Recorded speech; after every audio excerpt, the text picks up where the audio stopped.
story about, you can read it later, about Flint and why he's a sergeant, and goes on and on and on when he's really a warrant officer. And then anything with Robin, yeah, that's gonna. Robin's obviously not a member of G.I. Joe, so, but you can see I template things from my other books. And so forth with Cobra, and this is actually a tremendous undertaking, and the research and the detail and the names and stuff like that. Yeah, Brave Star wasn't in there either, but you can see the process, how I'm speeding up the process by templating it from my other work. And then the DIC animated series, there's nothing there yet. And then, so this is the prints that Carson was talking about. I take these and make these like the main diorama image to open the chapter. It's just a lot of fun. And I've already done a lot of the work on that, so that's kind of part of the process, tying in other essential items that we all might have had in 1983 that we took to school and used on the playground as weapons, I guess you could say, before that changed to plastic.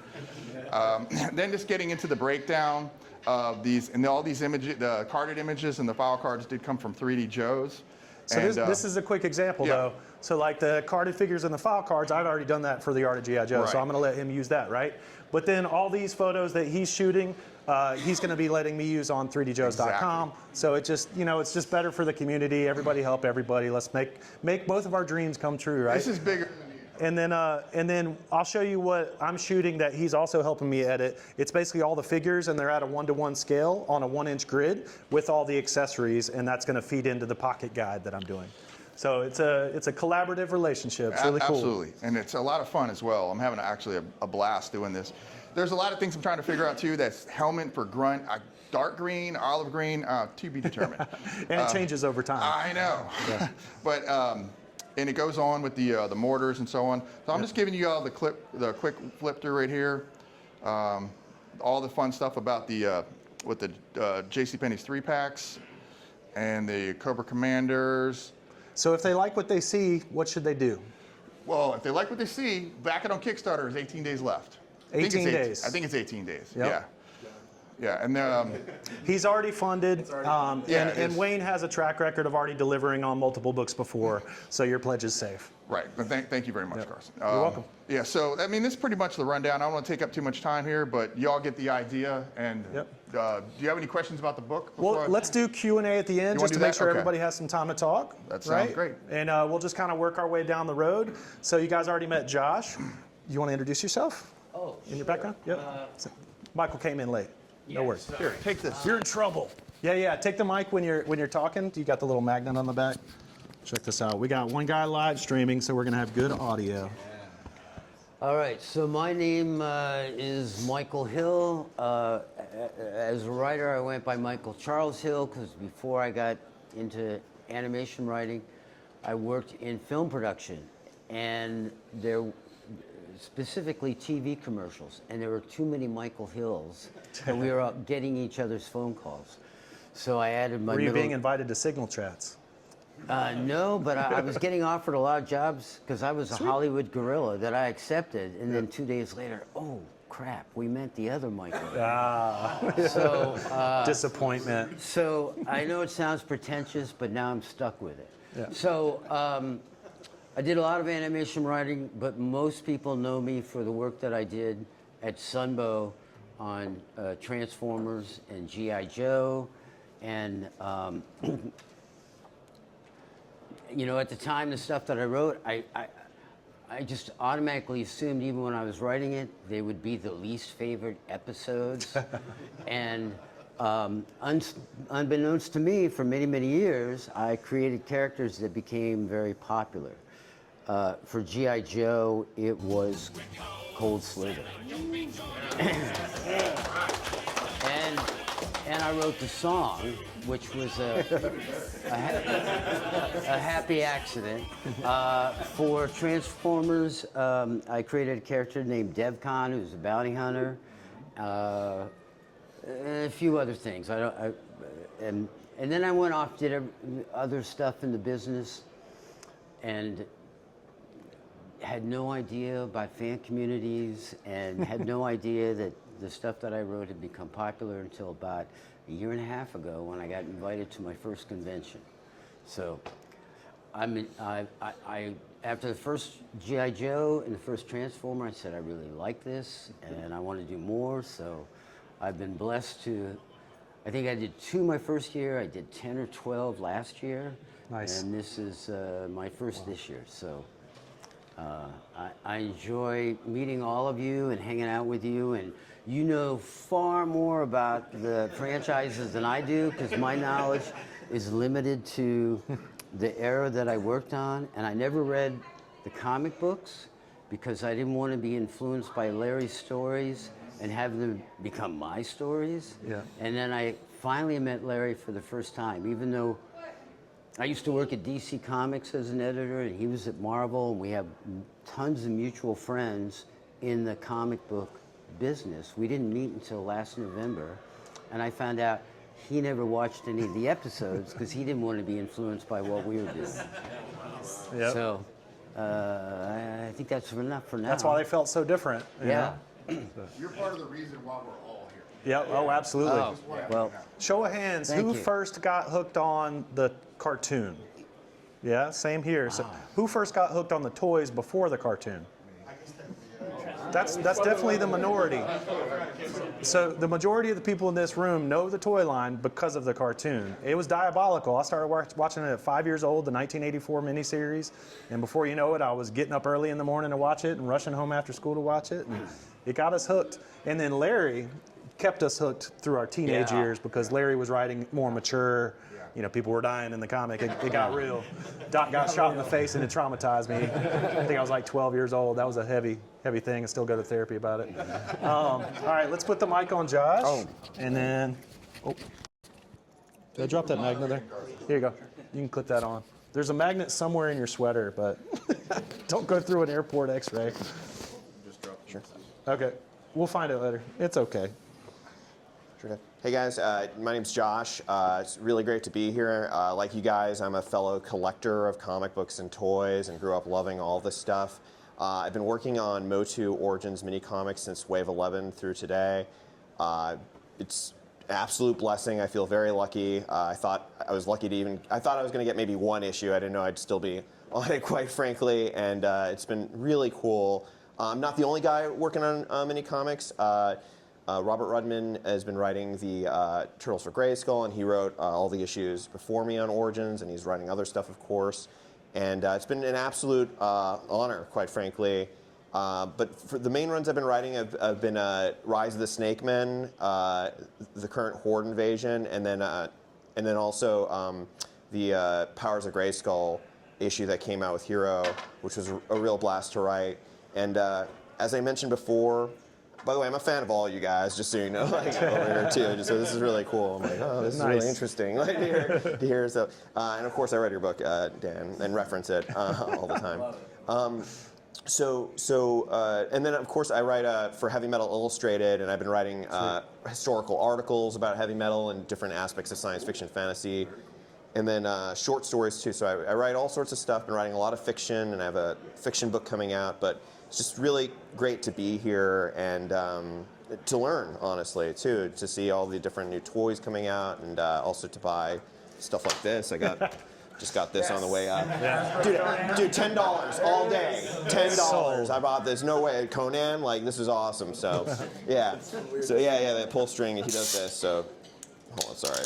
There it is. I don't know if that's work appropriate, but anyway. Save that for later. Yeah. But anyway, it's really great to be here, and yeah, I'm hard at work at a bunch of different comic book projects. So yeah, that's about it. Thanks, guys. Nice to meet you, Josh. Thanks.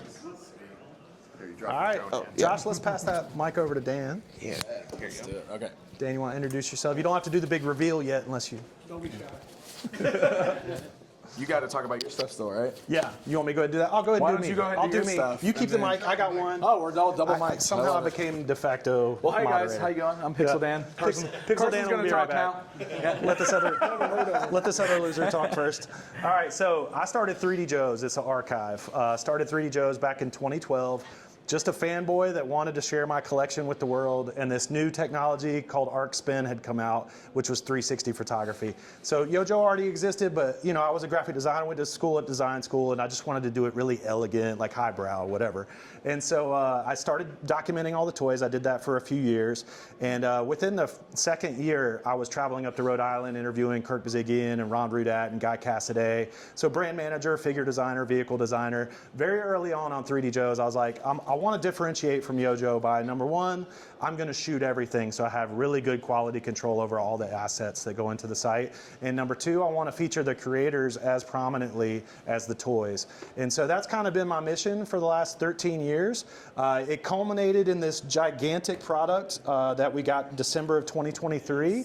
This is called The Art of G.I. Joe, a Real American Hero. It's 712 pages, it's 21 pounds. It features every illustration from 1982 to 1994 that was featured on the packaging, so every piece of painted package art. It's also got, since the Kickstarter went so well, it was originally going to be 450 pages, now it's 712. So the additional pages are creator profiles, like I was talking about, a little bit of pre-production art, a little bit of cartoon art, a little bit of comic book art, just peppering in a little bit of everything that we've been able to amass over 13 years of archiving with 3D Joe's. So that's all in The Art of G.I. Joe, a Real American Hero. It's got a big clamshell case and then a book inside, then it's got a folder with 24 prints, and it was all self-published thanks to you guys who funded the Kickstarter. We raised $393 on the Kickstarter and another $100 through the website as I was working on it. So I had about, after drop pledges and fees and stuff, I had about $460 as the budget. I put in 90 of my own. I paid $550 for this thing. And that was a big gamble of years of work and also $90,000. And within having it in hand, in 3 months, I was back in the black. So that's because of you guys supporting the vision. So thank you for that. So I'm going to go from doing the world's largest, heaviest G.I. Joe book to doing the world's smallest G.I. Joe book. Yeah. All right, so this is what I'm calling the field guide, and it's literally made to fit in your pocket. There was some of these made for other toy lines back in the early 2000s by Krause. Balomo worked on a Transformers one. There was a G.I. Joe one by Karen O'Brien. That's what I'm actually using for my mock-up here. But they didn't do what I'm going to do, which is a complete A Real American Hero run in one book. So there's 483 figures from 1982 to 1994, and they'll be presented in this book at a 1-to-1 scale with 1-to-1 accessories. So I'm going to show you a couple options, all right? But this is option 2. I like option 2, but I also like option 1. I want you guys to go to the website and vote on what you want, and I'm going to fundraise for whichever one wins. I love involving the community in my projects, getting y'all's input on things that's proven very valuable in the past. So this is a 1-to-1 figure and 1-to-1 accessories. Crystal clear photography. I could bore anybody that's interested in photography, come to my booth and I'll bore you with how we set it up. It involves archival non-reflective glass raised 5 inches above the table on top of glasses with 4-corner lighting and a suspended camera, and it's crazy. But it results in really, really nice photographs. So anyway, 1-to-1 figures, 1-to-1 accessories. You got a checklist for each of the accessories with the text for the accessory just transcribed straight from the card back. So you go through and you check off each of the accessories, and then when you have them all, you check off the accessories box here, and you check off the figure box here, and that way you can just flip through and see which ones you still have holes for while you're out on the floor hunting. So, all right, here is, I want you to go to 3djoes.com/field guides. Like, take a photo if you need to. This is option 1. It would just be one book, and we could fit every single figure from 82 to 94. Option 2 or option 3 would both be 2 books, and it would either add the mint on card figure photos or the file card photos. You'd have to choose one or the other. This is option 2. This is option 3. But both of these would require 2 volumes, right? So you could have one in each back pocket. You'd still feel balanced. You could sit on them in your car. It's fine. Or you could do 3 volumes. So over the years, I've had a lot of people ask me, well, why don't you just do a book that's just the file cards? Well, number one, I just never really wanted to do that. But I'm always listening to what other people's ideas are. So for this, it would be 1 full volume of just the figures, and then 1 full volume of the mint on card specimens, and then 1 full volume of the file cards. And again, it would be a checklist. So as you're building your collection, you could go through and check that off. So 3djoes.com/field guides. Please go vote. I love your science project. Thank you. Today, I thought it'd be really fun to give you guys the first look.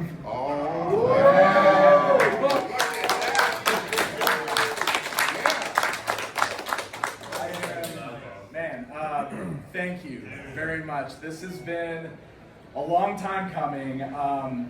Ninja Turtles is my second love to Masters of the Universe, and literally the second the He-Man book came out, people would buy it and go, "Where's the Turtles book?" Like, from the moment I finished the He-Man book, everybody was asking me for a Turtles book, which is such an amazing compliment. Like, I'm so happy that people liked the Motu book so much that they wanted to see the same thing done with Turtles. So this has been a project that's been about 3.5 years in the running already. This has been quite the undertaking, let me tell you. Like, when I got into doing this, I felt really ready to tackle it because of how much I learned from doing all the work on the Masters book. And I was like, I've got this down pat now. I've got a system. It's going to be easy. And then you look at the Ninja Turtles toy line, and you realize how big it is. I am strictly focusing on just the original vintage toy line to start with. You guys might notice that this says Volume 1, 88 through 93. That is not the entirety of the vintage toy line. The original toy line went for about a solid 10 years. If we're going, it started in 88. Next Mutation, I'm kind of including with it because there was no break in that. And then right after Next Mutation, KB Toy Stores got a bunch of reissues and stuff from the original line. So we're looking at a solid 88 through 98 before there was a break in Ninja Turtles. So that's 10 years of action figures, vehicles, play sets, reissues, over and over and over again. It's a lot. I decided it would be the smartest thing to do would be to divide it into volumes. I can kind of break it in half. Don't worry, I'm working on it all at the same time, so you're not going to be left hanging. Volume 2 will follow very shortly after this one. But the way we're going to tackle it is we're going to start with the 88 through 93, cut it directly in half, which honestly, this book is going to have the majority of the stuff that you guys all know and recognize. Yeah. The second volume is going to be the surprising one. There's going to be a lot of stuff I feel like people are going to not realize existed, forgot about. This toy line lasted so long, it's generational, right? A lot of us grew up having this stuff from 88 through probably 90, 91. Not realizing that, like, you know, I was a kid when I started buying this. I was a senior in high school. They're still releasing this dang toy line. You know what I mean? I had dropped off. I had stopped collecting. That's why there's so many of these figures in the later part of the toy line that people kind of didn't discover until they were collectors, which, of course, always makes them more valuable, right? They're produced in lesser numbers and stuff like that. So, I want to start by giving a massive shout out to the folks who helped me with the photography for this book cover, because they're in this room right now. Robert Sutton and Jason Brown sitting right over here. They nailed it. They did exactly what I wanted. Clear inspiration from the original Mirage comic there, using the vintage figures. This is just the cover too. Wait till you guys see the full wraparound on the book, because it wraps around and there's more to this picture. It's beautiful. It is so beautiful. Do you guys want to see the inside? Yes! Oh man, I'm so nervous, but yes.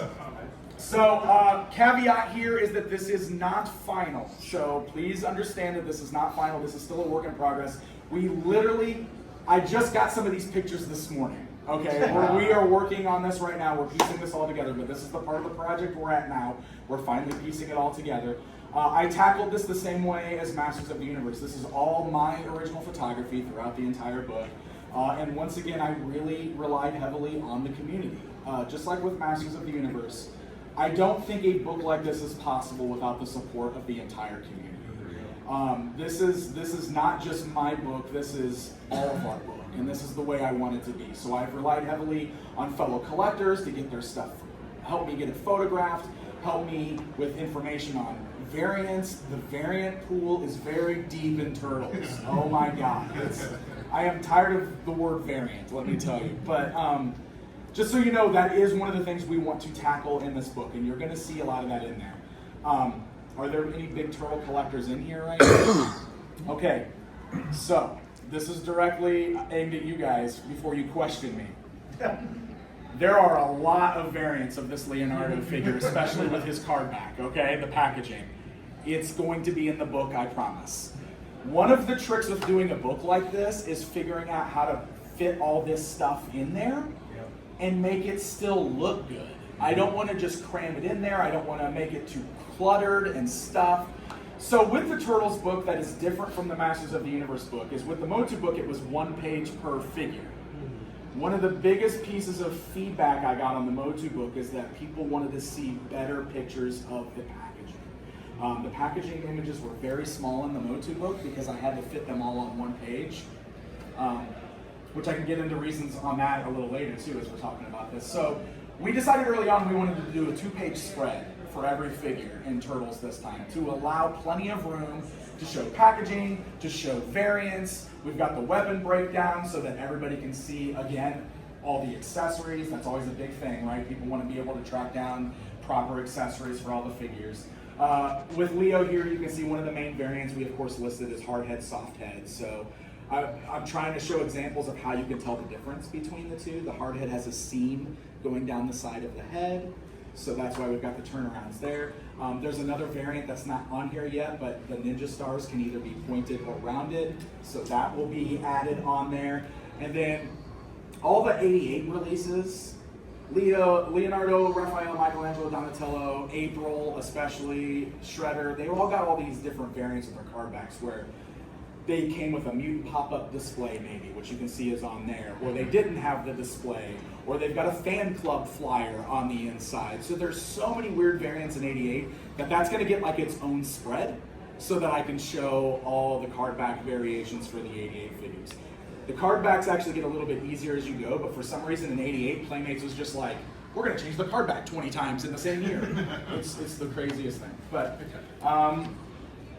let's go to another page. This also shows you the difference between how we're doing like the heroes and the villains. With the heroes, I went with the yellow, which is based on the card backs. You can see the way that the heroes always had the yellow behind them in the card backs. But with the villains, I really like the purple, the foot purple, I thought would look really good. And you can see how we got the kind of the logos up at the tops too, the little turtle shell and the little foot symbol. So heroes and villains will have the different colors to differentiate them. This book will also be organized by year, which was another criticism I had to the Motu book. That was we're not in release order. These will be in release order in this book, which is easier to do because the book is, it's 88 through 93, so every chapter will be a year. But Muckman's a great example I wanted to show you because he has an action feature. So we followed the same motif we did from the Motu book with our little film strip thing to show how the action feature works. That's great. Yeah, so he's got the ooze feature, which is one of my favorite things ever there. Muckman also has a different cross-sell variant, so I'll have that image in there eventually too. But yeah, so this is that image, and then the next one here I'll show you guys is just, I feel like I had to do this one. Felt like I had to do this one just to show you guys. Because crazy enough, Scratch is in the first book, because he was in 93. People always think Scratch was like an end of the toy line figure, and that's why he's rare, but he came out smack dab in the middle of this toy line. So he's, I always say he's not rare, he's just expensive. He's not, Scratches can be found, he's just a pricey figure. He's already downstairs right now. Every show I go to has Scratches in it, okay? That's how I know he's not, he's not super, but he's got a bit of a lore behind him. He's kind of become like that holy grail piece for Ninja Turtles. He just has that title, so I thought it'd be really fun to show his image. But that's it. That's the sneak peek at Toys of Teenage Mutant Ninja Turtles. What do you guys think? Is this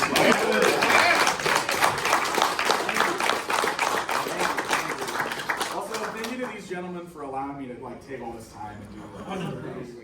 I was doing the Masters of the Universe book officially with Mattel and through Dark Horse was like my goal with that because Masters was so special and there was two things I wanted. A, I wanted to say I worked on that brand officially. Yeah. I wanted to put my name on there somewhere.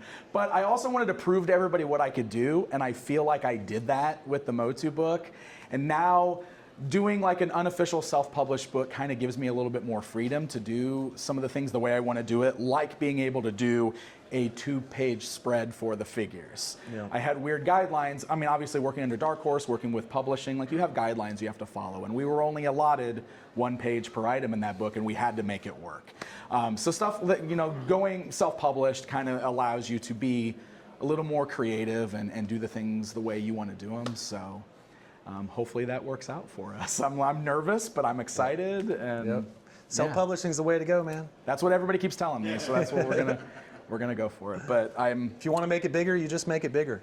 That's right. Yeah. And people keep asking me too if I'm going to cover like all the turtles, but like setting it up this way with Volume 1 gives me space to grow. So like Volume 1 and Volume 2 are a guarantee right now. So those are definitely going to come. Those are going to complete the full vintage line. If it seems like there's interest, I could easily pick up with the 2003 era for Volume 3, and we can keep going forward from there. So we will see how it goes. But yeah, my ETA. So we are looking to hopefully start pre-orders next month. Nice. Still tentative, but that is the goal. We are announcing this online today, so you guys got it first. The entire world's gonna know about this soon, and I'm like, my heart's like beating through my chest. I'm like, so. But we are planning to start pre-orders next month. We are not gonna do the Kickstarter. We're just gonna do straight pre-orders. That's again just a choice. I mean, we're gonna try that out. We've got Val Staples, of course, is my partner on this, and he's got lots of experience with publishing and pre-orders and stuff. And he's of course the man behind all the beautiful layouts. I mean, like, I'm taking the pictures and doing the writing. He makes my stuff look amazing. So massive shout out to Val Staples as well. I 100% couldn't do this without him. Nice. So I'm excited, and I hope you guys are excited too. Awesome. All right. Very So cool. now you guys know pretty much what we've all been working on. I think we just take questions from the crowd. This is above board. Doesn't mean they won't still go, hey, we don't know about this. And then we'll have to just see how that goes. But, you know, if it really gets to that point, if they're like, we don't know if we want you to release it, but we'll let you do it officially, I'm always open to that. This book is going to happen no matter what. I've already decided. I've put too much time and work into this, that this will happen one way or the other. So if we have to go that route, we will go that route. But we will... There's a tremendous amount of legal precedent for this kind of book. You can point to decades of prior examples of this type of work being done. So. Well, it's like you can't copyright information, Right. like research information. It's like this is a learning tool essentially, and you can't copyright that. So What differentiated? So all of my first collecting the Art of G.I. Joe books were self-published, and they were just photographs of my carded figures and my vehicle boxes and catalogs and book covers and posters and everything that had a painting on it. It was the same kind of initial scope. Where this changed though is I started adding all the unadorned art. So the art from the Kodachromes and the Kodak photo prints and the scans of paintings, and you can't own that. Like Hasbro commissioned that, paid for that, and then used it on their packaging, but it's not like I was taking photos of the actual paintings. I was scanning chromes and Kodak prints and that kind of thing. So I was pitching to Hasbro Publishing for several years, let's make this official, let's make this official, let's make this official, because of all the unadorned artwork that's in that book. So that's why I went in the other direction. I did 6 soft covers, self-published, and then I did the hardcover, licensed. The guidebook, that'll be self-published again, unless they want it. I don't know why they would. If they want it, I'll put their logo on it and I'll pay them a percentage. That's how it goes, right? Yeah, exactly. I will gladly partner with them on that if they want it. But again, like Dan's book, there's decades of legal precedents of creators taking photos of their own toys, researching and writing, and making their own guidebooks. So I think he's in really safe territory. that's good. I'm glad to hear that. And it's the same situation with Wayne. Yeah, absolutely. Yeah. 2018, when they went bankrupt, I bought a gondola and set up a retail display. And so I collected personally every carded figure from 1982 to 1994 and photographed them. Now, I have since sold them because that was close to $100,000 worth of product. It was the carded figures, the vehicles, and I'm not that wealthy to leave that much capital just sitting in my basement. So anyway, the loose figures, my stuff that I've documented on 3D Joe's, 1982 to 1988 is mostly my childhood stuff that I took really good care of. And then 1989 through 1994, I bought new and razored them off the card. So all that stuff, 89 to 94, is brand new off the card. So for me, the answer was just being a really careful kid and then, buying the rest as an adult. What about you? I relied on the community a lot for help. Like I have a lot of toys, but I don't actually have everything for Motu or for Turtles. So I've relied heavily on reaching out to folks in the community who allow me to basically come to their home and set up a makeshift photo studio for a weekend and photograph all their stuff. But it's been an amazing experience because you get to know these people and you get to like. I love seeing like their collections and what they focus on and why they buy the things that they buy, and it really just adds this whole personal feeling to the whole book and the story of creating the book. So that's a great point. I live in North Carolina, and there was a guy with a vehicle box collection. He was an Army guy, and he was getting ready to move, so he was selling it all. Yeah. And he said, "Why don't you come out and visit, and you can scan everything?" Yeah. So I shipped a $3,000 scanner from North Carolina to Tacoma, Washington, and spent a week with him and scanned everything he had. See, that's awesome. So that was before I had bought all the vehicle boxes, which I later did. Yeah, no, that's amazing. That's amazing, and that's why I always say too, like, it's a community effort. Like this, everybody helped with these books, and I love that. I love that we can all work together. Wayne, you kind of crowdsource too a little bit, don't you? Well, I'll tell you that one of the best things I've stumbled across is the great relationships with these toy stores. Oh, absolutely. Second Chance and those guys have been instrumental in this entire process for me. Yep. Because you can't really get everything, but they have a lot of stuff that you don't have, and all you got to do is walk in, say hi, and then next thing you know, you're in the back room hanging out while you're taking pictures. Even to the level where, for Series 3 of the Superpowers, it is better for me to have it, and I do want to have it, and I do try to budget for that the best I can, but I still want to stay married. That's that chrome. That's that chrome cyborg, right? It's balanced. It's balanced. It is a big time. So, and I got kids.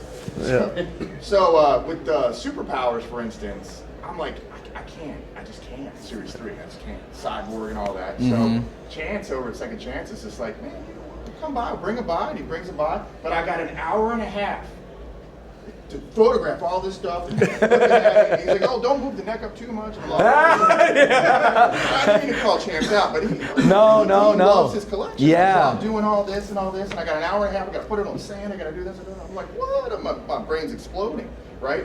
But look how great that was. And I just credit him in the beginning of the chapter, plug the store, and do everything I can, and it's amazing.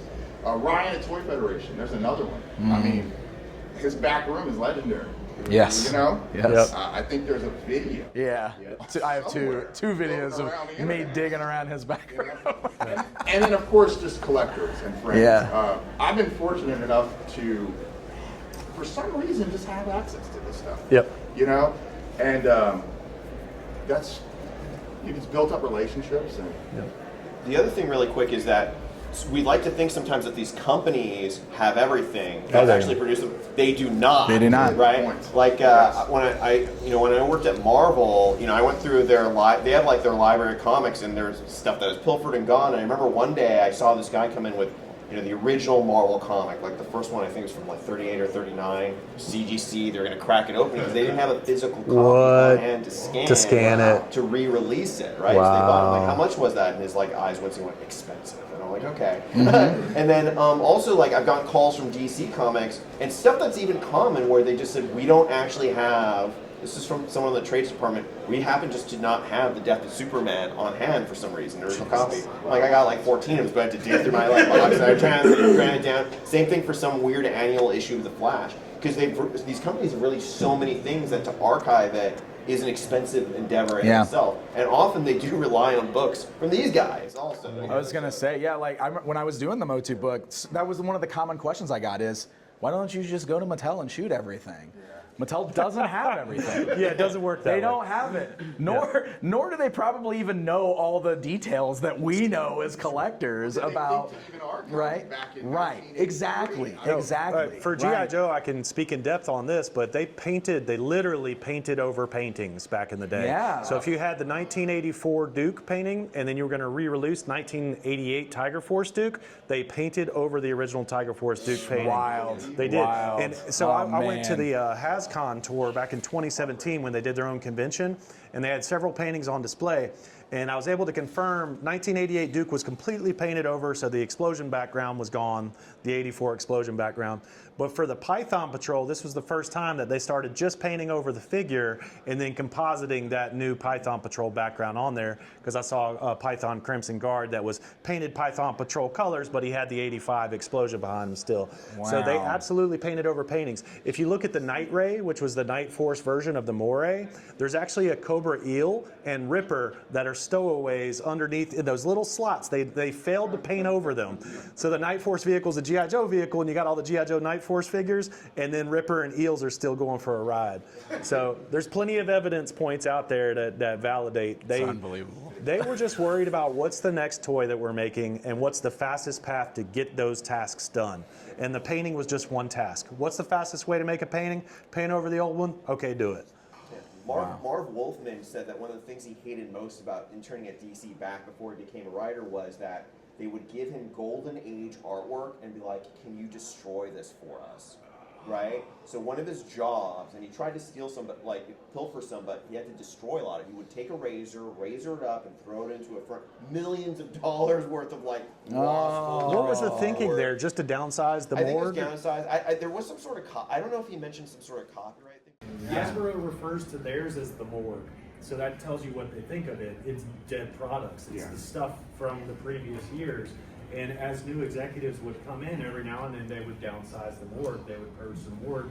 And I've heard several stories from creators that worked at Hasbro back in the day that would go dumpster diving, you know, after things were thrown out. So it very much was a commodity that was used to make the product, and then it was an afterthought. Yeah.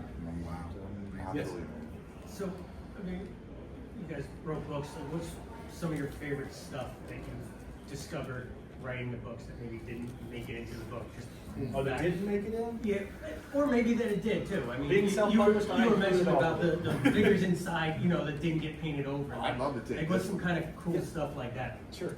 So I got to build a good relationship with a few Kenner designers like Tim Effler, and I even worked on his book. He's developing a book, and he wanted me to lay it out for him. And he would throw all kinds of images at me that, you know, I'm looking at and I can't really share around because it's part of the process. But we're working on a story with him, and he had all this renderings and stuff he did from early days, way before Bravestar, that his team pitched to, and it's in the volume 2 book under the Bravestar chapter, that his team pitched to Filmation years before Bravestar came out, and I guess it got turned down, or they weren't interested, or something happened, and all of a sudden he sees a magazine article about this line called Bravestar coming out. He shares the images with me, gives permission to put them in the book, and they're in the chapter, and it looks, I think they called the horse, what was it called, 6060? Y'all can say, yeah, and this was like 1982, I think they made this pitch. The Bravestar looks, it's in volume 2 right now. Bravestar looks just like Bravestar, and it was, I can't remember off the top. That's why I write books, because I write it down. You know, but check it out in there. It's an amazing story, and that kind of stuff fascinates me. That's just an unbelievable story behind that. There's just so many anecdotes.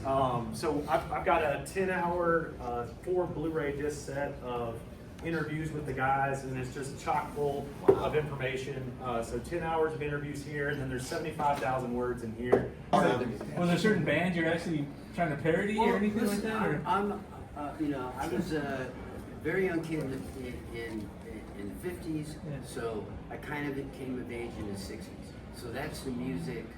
You know, I remember watching Beatles live on Ed Sullivan that night, Sunday night, 1964. So music that came afterwards was kind of my rite of passage.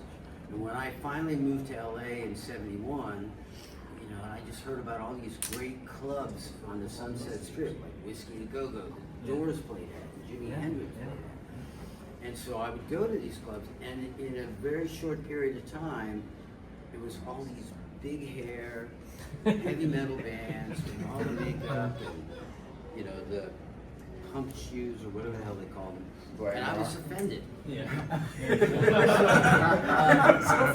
And I just didn't like the music. Yeah. So it was kind of my finger to Where can people find you? How do they connect with you? It's coldslaughter.net, but it's still a work in progress, but I work on it a little bit every day, but I just started like 4 or 5 days ago. Nice. But I'm on Facebook under my name. I'm on Instagram, I think coldslither01. So you can follow me there. So yeah, for many years, I did not know that Cold Slither had any fans whatsoever. And then I see that, so it was probably in the last year and a half, people want to talk to me about it. And I guess in addition to the whole episode on YouTube and maybe other places, you can find just the clip of them performing the song, but you know the lead in is with the director, who was kind of based on a lot of directors I worked with when I was doing TV. Especially, I don't know why he was yellow, because his suit was yellow, I didn't write him that way, but I worked with a lot of TV directors in the 70s who wore safari jackets, yellow tinted aviator glasses, and designer jeans that were ironed, so they had a nice crease down the front. So, and ascots. One director I worked with a lot in particular wore ascots, so that's where that guy came from. So, yeah, I'm still trying to wrap my head around what was initially a throwaway idea. I submitted 4 or 5 different Joe stories. I was one short to meet the minimum that they had asked for, and Cold Slither was the nutty idea. I thought, oh, they'll never want to do this because it's so damn goofy. And that's the one they bought. Now, at the same time, we were doing Gem, and Sunbow had contracted 2 women to write all the songs. So when you write a Gem script, and you get to, you know, whether it's a music video or a concert or whatever, you literally just type in, play song here. So I did that with the Cold Slither script. And Joe Bacall, who was one of the 2 owners of Sunbow, he and his partner would come out to LA once a month from their New York office. And he comes into my office on a Friday afternoon, he says, "Where's the song?" I said, "What do you mean?" He says, "Well, it was your idea. You wanted to put a song in the episode. I'm not going to pay somebody to write the song. You have to write the song." So I went home over the weekend, and if you can't tell, I was not a fan of heavy metal music. I was making fun of it, in addition to a lot of other things. So I thought, crap, I'm not a songwriter. But it doesn't matter, because all I have to do is write a bad heavy metal song. Yeah, right. How hard can that be? And so for decades, I had no idea that I failed miserably. I met a guy on the floor, a vendor, who, I don't think he's in the room, Cold Slither is his ringtone. That's so good. Where did you come up with the name Cold Slither? Oh man, that is something I would have to tell you privately. I don't want to offend the Kids in the room, yeah. But in any event, it worked out in my favor because I was able to become a member of BMI, a registered song.